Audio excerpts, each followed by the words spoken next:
Me conmueve mucho que quieran seguir aprendiendo tanto. Y en función de lo que ha dicho la doctora Nora hace un momento, pues decirles, como les dije el primer día, la teoría del cambio dice que de inicio hay resistencia.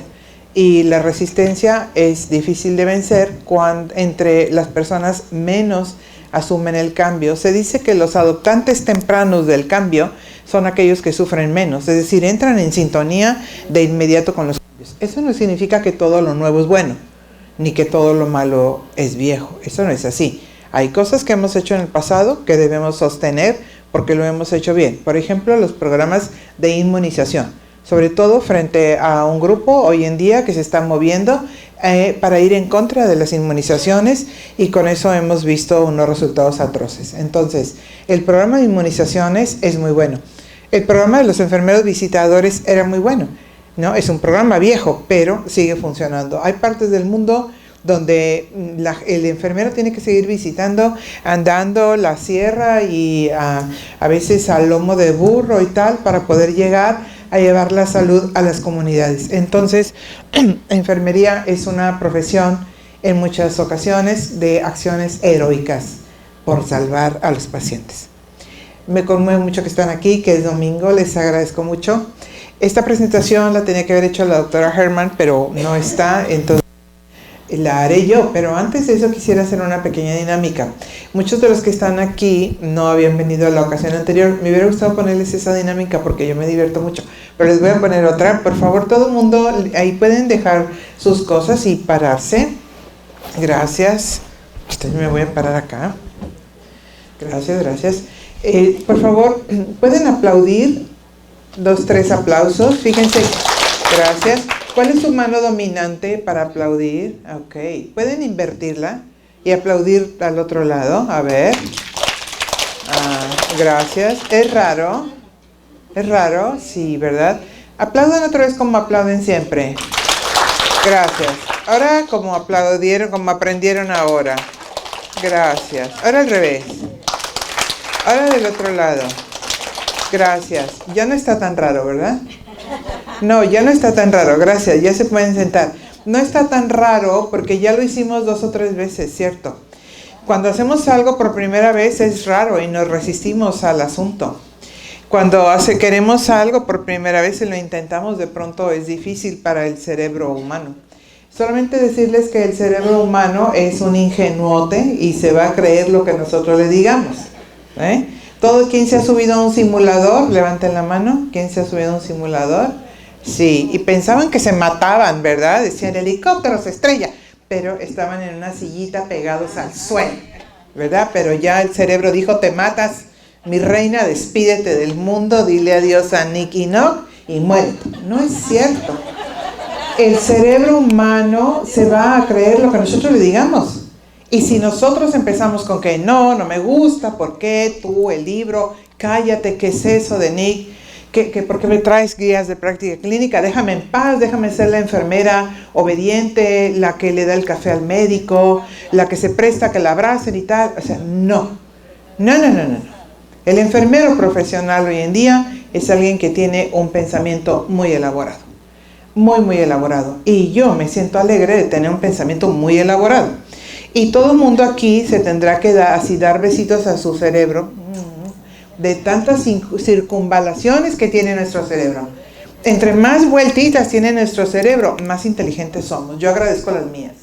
Entonces, todo el mundo agradeciendo las circunvalaciones de nuestro cerebro, nuestras conexiones interneuronales y sobre todo que querramos seguir aprendiendo. Cuando dejan de aprender, están listos para morir. Esa es decisión suya, no mía, Yo no voy a quedarme acá en Lima. Disfrútenme mientras estoy y luego sayonara, porque me voy. Pero ustedes tendrán que saber si quieren seguir aprendiendo, si quieren estar activos, si quieren que su cerebro se siga nutriendo de información nueva y sobre todo la gran maravilla, que una vez que tengamos ese conocimiento, una vez que tengamos esa información nueva, ponerla al servicio de los demás. ¿Se imaginan qué cosa tan extraordinaria y maravillosa que hacemos las enfermeras? Producimos conocimiento. Estamos pensando en todo momento cómo hacer las cosas bien y mejor. ¿Para qué? Para ponerlo al servicio de los demás. es una misión grandiosa, grandiosa. Por favor, cuando no nos estemos viendo, ustedes tendrán que recordar que el personal de enfermería es valioso en todo momento, siempre y cuando quiera jugar a que aprende, ¿verdad? Quiera jugar a que evoluciona, quiera jugar a la calidad, quiera jugar a la interacción en su cerebro. Y cuando ustedes están haciendo la interrelación de las taxonomías, su cerebro está activo de una manera impresionante. Va, viene, está pensando. Y justo eso es lo que queremos, que nosotros tengamos cada vez estas enfermeras que sustentan todo su trabajo en la evidencia científica. De otra manera, estamos haciendo empirismo y el empirismo lo dejamos atrás hace un buen tiempo. Para hablar de guías de práctica clínica, pues estaba yo muy atenta. Me encanta el tema de Guillain-Barré, por cierto, que cuando yo estaba una enfermera muy jovencita, hace poco, pues nada, que yo vi un paciente que tenía Guillain-Barré y dije, ¿qué es eso que le ha pasado? Pobrecito muchacho. Y allá fuimos y vimos y todo, y era algo tan impresionante. Y a partir de ahí yo he puesto mucha atención no solamente en qué era el síndrome, cómo se presentaba, cuál es la escritura correcta y la pronunciación correcta de la cosa, pero sino que afortunadamente en México el índice no es alto. Entonces sí me impresiona mucho porque, saben, el tema de la parálisis facial, que inmediatamente el paciente ve afectada su autoimagen, su autoestima, su autoconcepto, es tremendo, ¿no? Y cuando vienen todas las demás cosas, pues peor. Entonces era muy interesante oír eso y me alegra muchísimo que la compañera haya dicho, tenemos que actualizarla. Claro, a mí me empezaron a sonar un montón de focos rojos cuando vi factores relacionados que ya están en la taxonomía, que tenemos que actualizarla. Esa y todas las guías de práctica clínica. Todas las guías y el libro y otras taxonomías, como les dije el primer día, son procesos vivos. Son procesos vivos, ¿no? O sea, esto sigue evolucionando. Y que bueno, cuando la cosa se detiene y ya no hay más a dónde evolucionar, otra vez estamos listos para morir. No se trata de eso. Se trata de seguir evolucionando. En este caso, hablaremos de algo que nos tiene un poco complicados. Las guías de práctica clínica o los planes de cuidado. Recuerden que hemos dicho que los planes de cuidado no se pueden estandarizar porque cada sujeto es un ente independiente.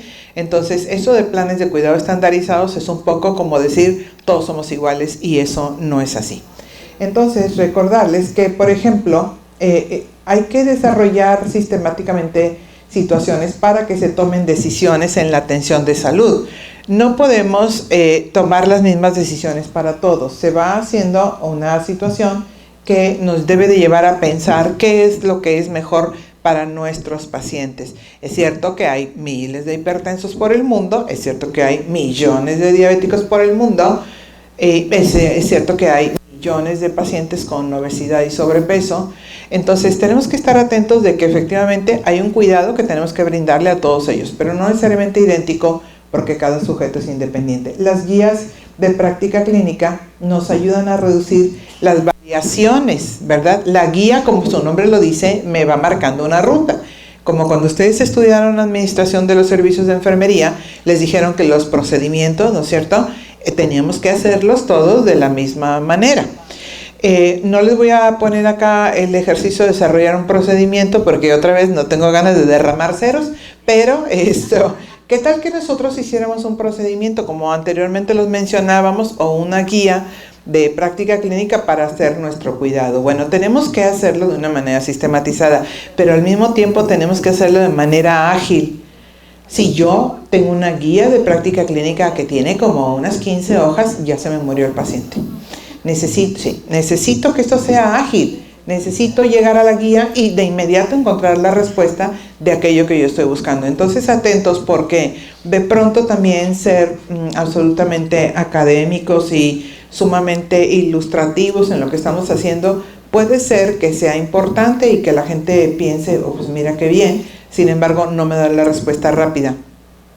Saben que hay gente que se pregunta ¿cuántas hojas son buenas para una tesis de especialidad? ¿Cuántas hojas son buenas para una tesis de maestría? Dice, mira, de maestría como 100, de doctorado échale como unas 200. Gracias, no. Vete con tu tesis, ¿verdad? Hay tesis doctorales que resuelven el dilema en un renglón, ¿no? Hay una tesis doctoral que hizo una fórmula matemática que tiene un renglón. Period. Ya, es todo. ¿no? Entonces no tenía 500 hojas, tenía una hoja. Lo mismo en las guías de práctica clínica. Si nos vamos a empecinar en poner hojas y hojas y hojas, ya no es una guía de práctica clínica, ya es un texto. Y si quieres un texto, comunícate con Elsevier, pero cuando quieres escribir la guía de práctica clínica, tiene que ser ágil. También nos da un mecanismo, ¿verdad?, en el que nosotros nos podemos responsabilizar de las actividades. Oye, ¿por qué hiciste eso? Porque ahí dice en la guía. Lo consulté en la guía, que es la que ustedes tienen aquí en el servicio, y yo por eso lo hice. También en Estados Unidos, el Instituto de Medicina dice que las pautas de práctica clínica son declaraciones que incluyen recomendaciones. ¿De quién? De la evidencia científica, no las mías. Es decir, cuando yo estoy haciendo una guía de práctica clínica, no solamente puedo sustentarme en mi experiencia, necesito ir a la evidencia científica. ¿De qué cosa? De lo publicado, a lo mejor en el mundo y luego en el país. Cuando estamos buscando información para sustentar una guía de práctica clínica, tenemos que ver el macrouniverso y luego el microuniverso que probablemente fuera nuestro país. Las guías tienen dos partes, ¿verdad? La una es que están basadas en una revisión sistemática. Una revisión sistemática es una expresión metodológica que ustedes tienen que tomar en cuenta. Hay un método científico para hacer una revisión sistemática. No solamente en las revistas más bonitas o las más caras. No, señor. Hay todo un proceso metodológico para poder hacer una revisión sistemática, sobre todo de temas de actualidad. La sugerencia es la biblioteca, la base de datos de Cochrane y también la biblioteca del Instituto Joanna Briggs. ¿Cuál es el dilema? Que todo está en inglés. Ajá, ya oí los suspiros. Bueno, esos suspiros los deben de llevar a ir a registrarse al colegio y empezar a estudiar inglés. Ya, no les queda de otra. El mundo de la ciencia más avanzada, nos guste o no nos guste, está en inglés. Y el mundo de la economía, el mundo de los negocios, lo más avanzado está en inglés. ¿Nos gusta? A lo mejor no, pero no podemos hacer nada frente a eso. Entonces, en vez de querer que hablemos, no sé, lo que quieran, pues hay que hablar inglés ya. ¿Para qué se resisten? Mejor vayan al salón, ¿no? En lugar de comprar el último disco de Maluma, por favor busquen un instituto de inglés y pónganse a estudiar inglés, ¿no? Eso es mucho mejor. Cuando nosotros hacemos una pregunta clínica, no es cualquier pregunta, ¿verdad? Tiene que llevarnos a tomar decisiones clínicas. Y cuando se toman las decisiones clínicas acertadas, estamos tomando la vida del paciente para mejorarla. Pero cuando tomamos decisiones no acertadas, nos podemos cargar al paciente. Entonces, las guías de práctica clínica sí que se convierten en un conjunto de recomendaciones y miren qué importante. Recurre a la evidencia, pero nos va a dar oportunidad de ponderar los beneficios y los daños que podamos hacerle al paciente. Acá lo importante es cuáles son los beneficios que vamos a traer al paciente cuando nosotros elaboramos una guía de práctica clínica. Hay un dilema muy grande entre el personal de salud en el mundo. ¿Es que sigo planes de cuidado o es que sigo guías de práctica clínica? No quiero que se divida el auditorio, no quiero que la sangre llegue al río, pero ustedes van a tener que tomar decisiones cuando están en su práctica cotidiana. ¿Por qué las guías basadas en evidencia? Miren acá, esta mujer enfermera en la Universidad de Ohio dice: sabemos que cuando brindamos atención de salud basada en evidencia, los resultados de los pacientes al menos 28% mejoran que lo que es que si lo hiciéramos sin evidencia científica, pero solo entre el 15 y 50% de las decisiones de lo que hacemos con los pacientes se basan en evidencia científica. Lo demás es porque me lo dijeron, porque aquí en el centro de salud así lo hacen, porque mi tía que era enfermera así me dijo. No tenemos evidencia científica de todo nuestro actuar y eso es muy peligroso. Nos podemos meter inclusive en problemas legales. Aquí miren que tenemos una manera de evaluar las guías de práctica clínica. Es decir, ¿todas las guías de práctica clínica que están en el mundo son buenas? No. ¿Todas las guías de práctica clínica que se van desarrollando por el mundo son útiles y las podemos generalizar? No. Ya Ruth Aliaga ha dicho, ¿no es cierto?, que hay unas adoptadas, hay otras adaptadas y va muy bien la cosa, pero tenemos que someterlas también a un estresor que es la validación, la evaluación de esa guía. Si la guía aguanta el estresor de la evaluación, quiere decir que podemos utilizarla, adaptarla o adoptarla en otros contextos, pero no nada más porque la hizo mi amiguita, ¿verdad? La tengo que ponderar. Entonces, una de las preguntas es, ¿quién desarrolló la guía y cuáles fueron los objetivos de la guía? La guía debe de tener objetivos, no nada más empezar a hacer algo para poder tener publicaciones. Luego, ¿por quiénes fueron elaboradas esas recomendaciones? ¿En qué escenario? ¿Cuáles fueron las características demográficas de la población? ¿Y qué dice realmente? Miren acá, tenemos esta anotación importantísima. No hay que aceptar la traducción de la guía por parte de otras, las tenemos que leer nosotros y consultar la literatura citada. La gente solamente quiere leer la guía, pero ahí vienen las referencias de todos aquellos archivos, artículos que se consultaron para elaborar la guía. Siempre es más importante ir a la fuente primaria. Entonces la recomendación es ve al artículo que sustenta esa guía y léelo. Que están en inglés, probablemente, es muy probable que vayan a estar en inglés, pero igual podemos pedir la ayuda de un traductor y cuidado con el traductor de Google porque les dice cosas que no son. Esta es lo que me encantaría que todo el mundo consultara, ¿no? Del Instituto Joanna Briggs, y tenemos un modelo de cuidado de salud basado en evidencia, cuyos principios generales se sustentan en la cultura, en la capacidad, en la comunicación y en la colaboración. Aquí tenemos esta parte importante. Las guías de práctica clínica basadas en evidencia es que este conocimiento es factible, es apropiado para el sujeto, es significativo y es eficaz. Y además considera aspectos de la salud global, genera nueva evidencia, es capaz de hacer una síntesis de la evidencia, podemos transferir esa evidencia de un contexto a otro y además la implementamos. Cuando hablamos de síntesis de la evidencia, yo creo que todo el mundo tenemos que tener mucho cuidado y aceptar que tenemos que hacer una síntesis. De pronto, cuando ustedes ponen en un motor de búsqueda un nombre, satisfacción del paciente, y salen como 4,000 artículos, ¿cuáles de esos me van a servir? ¿Verdad? Entonces, por eso vamos ajustando y le vamos poniendo límites de tal año a tal año, en tal idioma, que se relacione con el cuidado de enfermería, que sea específico del cuidado de enfermería en hemodiálisis, ¿no? Y le vamos poniendo acotaciones para poder ir filtrando toda esa información. De otra manera nos vamos a volver locos con todo lo que salga en ese motor de búsqueda. Decirles, ¿verdad? Otra vez está resaltado esto que era el medio del otro círculo, porque el cuidado de salud basado en evidencia, otra vez, debe ser factible. Me dicen, mira, es que en Rusia ocupan una cama de hielo. Ok, no vivo en Rusia, necesito que me digas qué es factible aquí en este país, ¿no? Que sea apropiado. Que sea apropiado. Y apropiado también nos referimos a aspectos de contexto sociocultural, ¿verdad?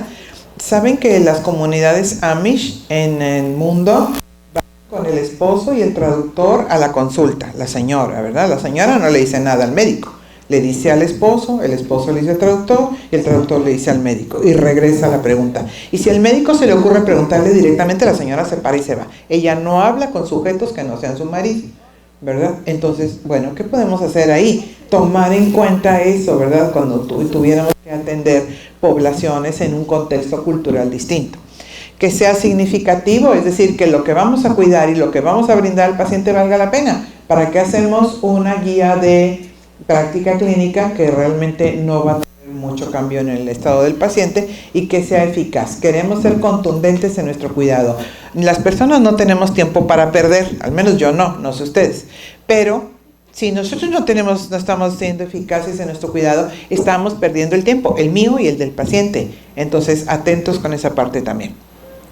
Las fases del núcleo, esto es lo más importante, ¿verdad? Aquí está. Se genera la evidencia, se hace una síntesis de ella, se transfiere y se implementa. ¿Dónde se genera? Cuando ustedes están recolectando información, cuando ustedes están escribiendo, cuando ustedes están publicando, ahí estamos generando evidencia. Luego se hace una síntesis, como les he dicho, a través de un proceso metodológico que dice cómo recolectar información de grandes bases de datos y luego la aplicamos. Ah, mira, acá todos estos artículos dice que hicieron esto con este paciente, vamos haciéndolo nosotros y ahí estamos ya transfiriendo la evidencia y la implementamos cuando estamos también haciendo valoración. Les contaba que a ustedes probablemente no, ya se me olvidó en qué auditorio lo dije.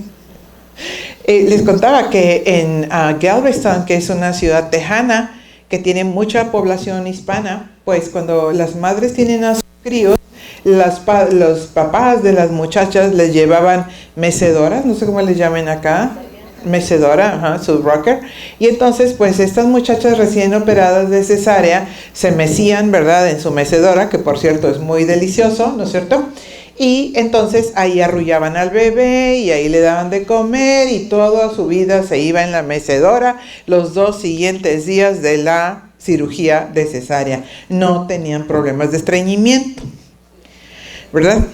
Y las norteamericanas o las sajonas no tenían mecedora porque a ellas no les gusta la mecedora y ellas tenían problemas de estreñimiento. Entonces las enfermeras se dieron cuenta que todas aquellas que se mecían resolvían el problema del estreñimiento. Eso es evidencia. Ahí lo pudieron comprobar y lo empezaron a documentar. Entonces hoy en día ustedes van a este hospital en Galveston y todas las posoperadas de cesárea y todos los posoperados tienen mecedora, ¿no? Ustedes van ahora a algunos aeropuertos en el mundo y hay mecedora, porque la mecedora le baja el estrés al viajero, ¿verdad? Sí, todo el mundo cómprese su mecedora, saliendo, por favor, para que se nos pase el estrés, ¿no? Entonces, eso es evidencia científica, pero ¿cómo se dio? Por la observación de las enfermeras sobre sus pacientes. Si no hubieran estado atentas las enfermeras a estos cambios, no hubieran podido notar esa parte. Entonces, hay que ser cuidadosos en observar. Luego, cuando generamos la evidencia, debemos de tener un discurso, una expertez y una investigación. Lo que hizo la compañera del hospital... ¿Cómo, compañera? ¿Cómo se llama su hospital? Sí, ahí, pues nada, ¿verdad? No solamente fueron al discurso, ya habían atendido muchos pacientes que tenían Guillain-Barré y además se fueron a la investigación. Todo lo que estuviera publicado acerca de Guillain-Barré lo consultaron, ¿verdad? Y lo reunieron y se empezaron a analizarlo. Porque no basta que ustedes me digan, es que ya tengo 150 artículos, te felicito, ¿ya los leíste?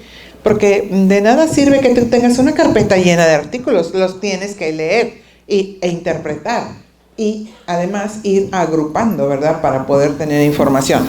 Y entonces, miren, para hablar de salud global se tiene que ver que el impacto de nuestra evidencia es sostenible, que haya compromiso con la evidencia y cuál es el conocimiento que se necesita.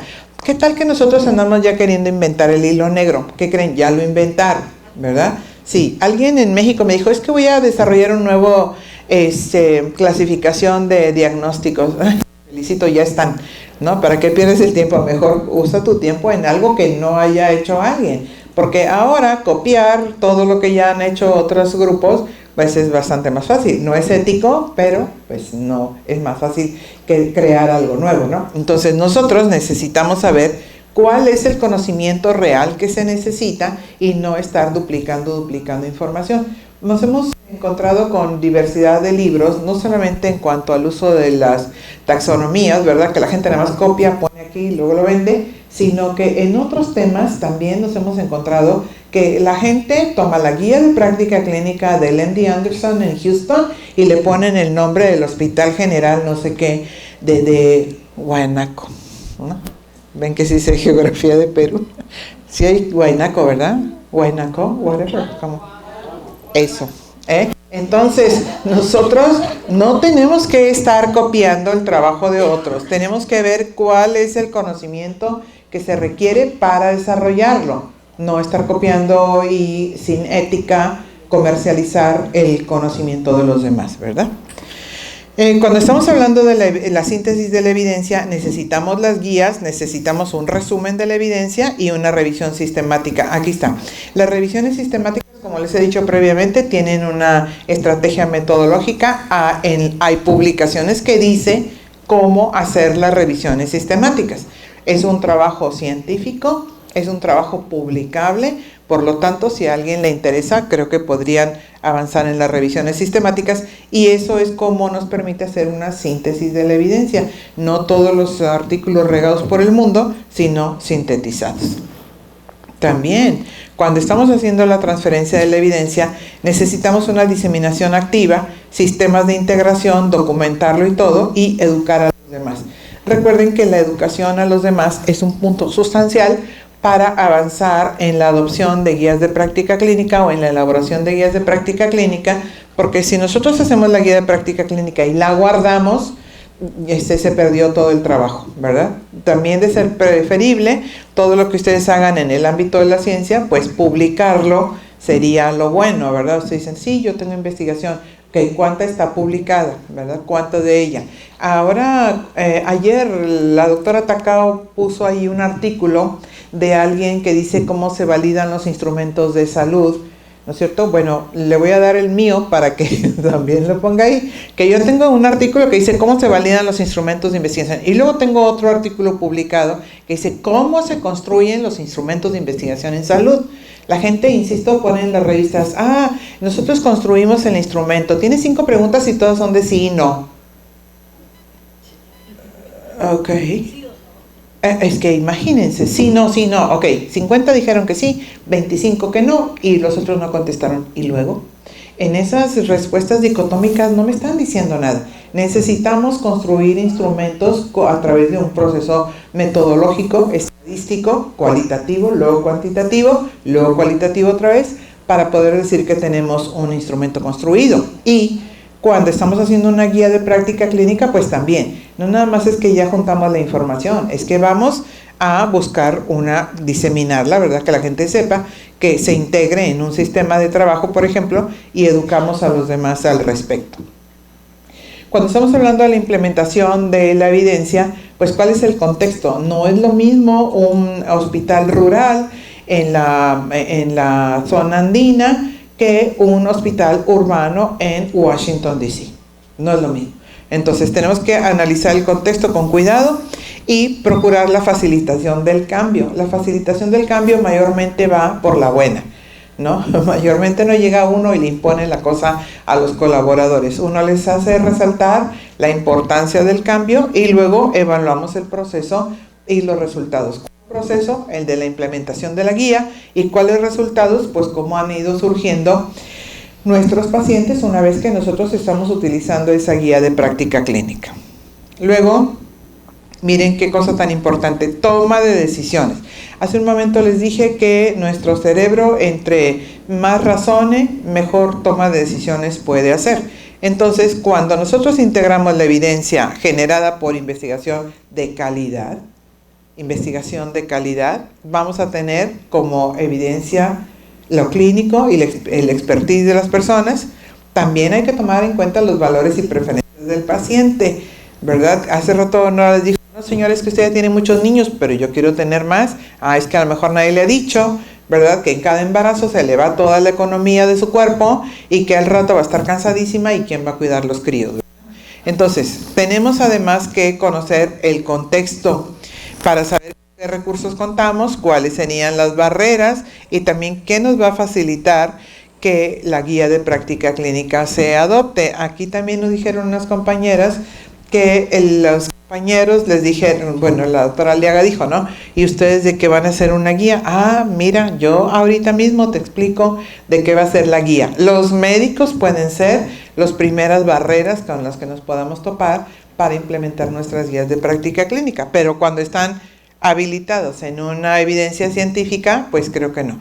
Entonces, esa es nuestra mejor herramienta, que esté todo sustentado en la ciencia. Ahí. Cuando estamos hablando de la práctica basada en evidencia, vamos a encontrar que se van a dar mejores condiciones en la atención del paciente, se centra la atención del paciente y dejamos de lado ese asunto de atender los gustos del médico. Necesitamos atender al paciente. ¿Cuáles son las preferencias del paciente? Que también debe estar incluido ahí en la toma de decisiones.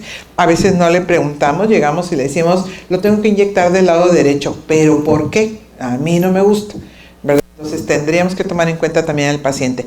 También es importante que los servicios de salud sean consistentes y que tengan equidad. El asunto de la equidad de género deberá estar presente cada vez más en los servicios de salud. Si no estamos haciendo atención de salud con equidad de género, estamos perdiendo mucha oportunidad de educar a las mujeres en la comunidad y de mejorar sus condiciones de vida. Luego, también vamos a tratar de hacer, cuando tenemos evidencia científica que respalda nuestro trabajo, se va a reducir la variación geográfica. No es lo mismo las pacientes que viven a grandes alturas, las embarazadas a grandes alturas, que las embarazadas que viven a nivel del mar. Imagínense el asunto de la presión intrauterina, el agua, etcétera, Entonces, cuidado con esa parte que sí tenemos que tomar en cuenta. Luego, lo que queremos es que se reduzca la estancia del paciente intrahospitalaria y sobre todo que no vuelva por la misma causa.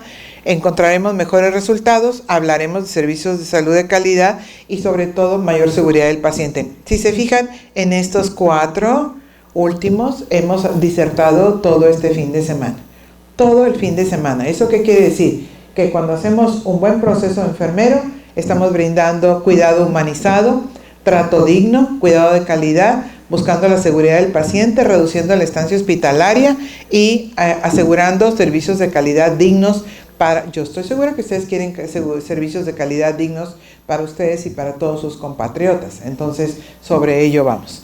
El proceso de adaptación de la guía tiene un ciclo, ¿verdad? Hay que adaptarlo a través de una ruta también, de un proceso metodológico, que ya nos explicó Ruth Aliaga, para cuando se va a adaptar una guía. También cuando estamos adaptando la guía hay que buscar qué tema, ¿verdad?, qué es necesario incluir y qué cosa tendríamos que aceptar o rechazar de la guía.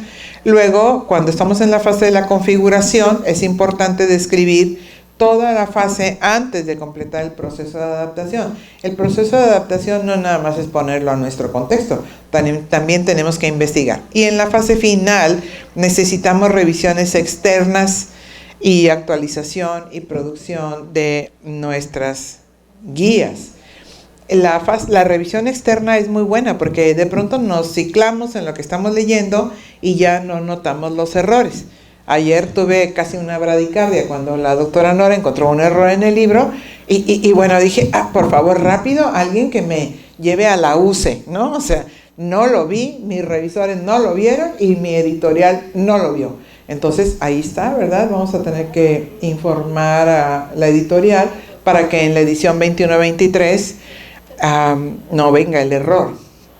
Y no les voy a decir cuál es para que lean todo el libro.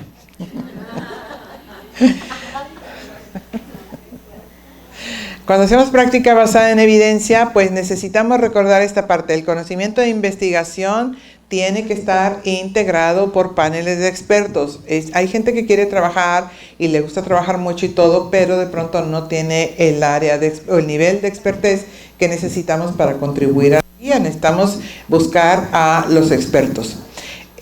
Los pobres expertos a veces son calificados como, no, ella como es la que mejor canaliza, no, ella como es la que más sabe de esto y ya la ponen aparte, la segregan, la discriminan porque sabe mucho, ¿verdad? No la discriminen. A esa que sabe mucho, tráiganla acá y platiquen con ella, ¿no?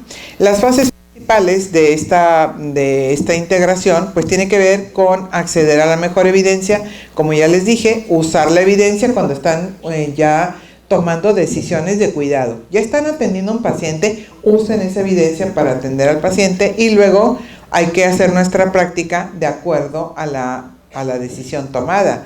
Y no podemos decir, no es que a mí se me ocurrió. No, mira, yo lo leí en esta guía. Yo lo leí en esta guía basada en evidencia y por eso estoy cuidando de esta manera. Las guías clínicas deben estar realmente centradas en el paciente, no en la enfermedad, en el paciente. Atentos con esa parte. Si nosotros seguimos haciendo guías de práctica clínica enfocadas en el modelo biomédico, pues más fácil, vayan por el libro de guías de práctica clínica médica del Johns Hopkins y listo. Lo que nosotros queremos es hacer guías de práctica clínica centradas en el paciente, por lo tanto, en sus respuestas humanas.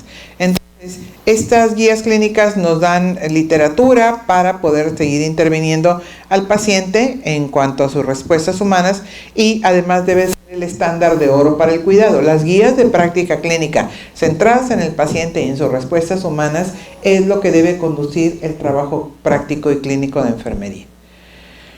Luego, cuando hablamos de esto, que ya aquí me empieza a dar mucha angustia cuando hablamos de lo estandarizado, miren acá. Relacionan las intervenciones ya sin considerar la causa. No está estandarizado. El paciente tiene un dolor, cámbialo de posición. Ahí dice, ¿no? No. Los planes de cuidado no deben de ser estandarizados. Cada plan de cuidados es individual. Cada sujeto es un ente independiente, por lo tanto debemos de tener mucho cuidado con esa palabrita de estandarizado. Los planes de cuidado que están estandarizados, inclusive hay un montón de libros en el mercado que ya ustedes buscan y ahí dice qué hacerle y todo, qué miedo, porque qué tal si el paciente no es al que vieron ellos, ¿verdad? Es otro paciente. Entonces, acá tendríamos que preguntarnos esto, por ejemplo, podríamos habernos encontrado un plan de cuidado estandarizado para pacientes con mastectomía. ¿Todos los pacientes con mastectomía tienen trastorno de la imagen corporal?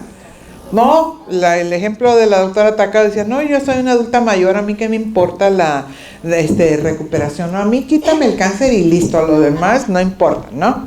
Todos los padres de un infante que van a viajar y que están lejos tienen deterioro parental.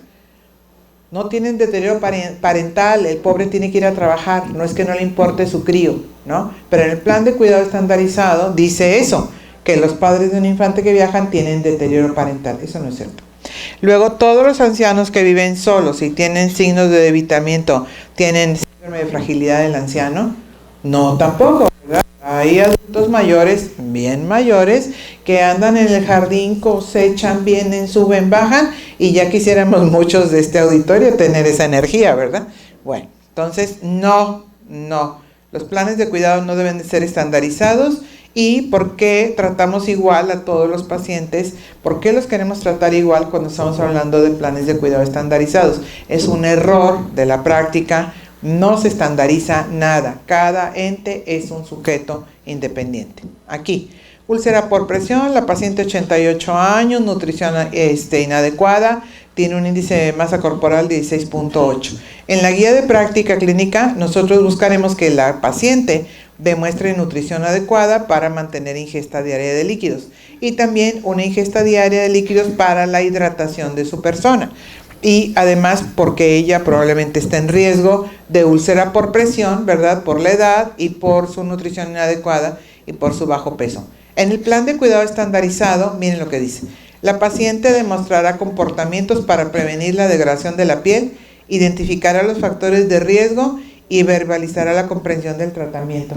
¿Queremos que haga esto o queremos que haga esto?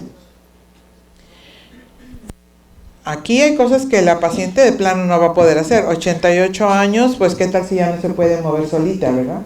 88 años con nutrición inadecuada, pues qué tal si ya a estas alturas del partido no puede identificar los factores de riesgo. Y por último, qué tal si con esta edad y con esta nutrición inadecuada, a estas alturas ya no va a poder verbalizar el comportamiento que debe de la comprensión del tratamiento. Entonces acá lo que queremos es nada más que tome suficientes líquidos y que coma bien, ¿verdad? Entonces entre estas dos, vean cómo tenemos esa evidencia. Ahora, los niveles de evidencia, no se ven. Bueno, los niveles de evidencia es el 1, que es un ensayo aleatorizado, ¿verdad? Que es con mucho rigor. El nivel 2, que es un ensayo aleatorio con resultados inciertos.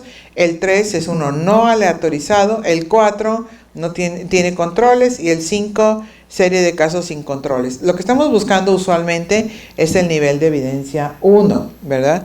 Usualmente estamos en nivel de evidencia 2. La mayoría de los diagnósticos enfermeros en la queremos que se mantengan en un nivel de evidencia de 2 para arriba.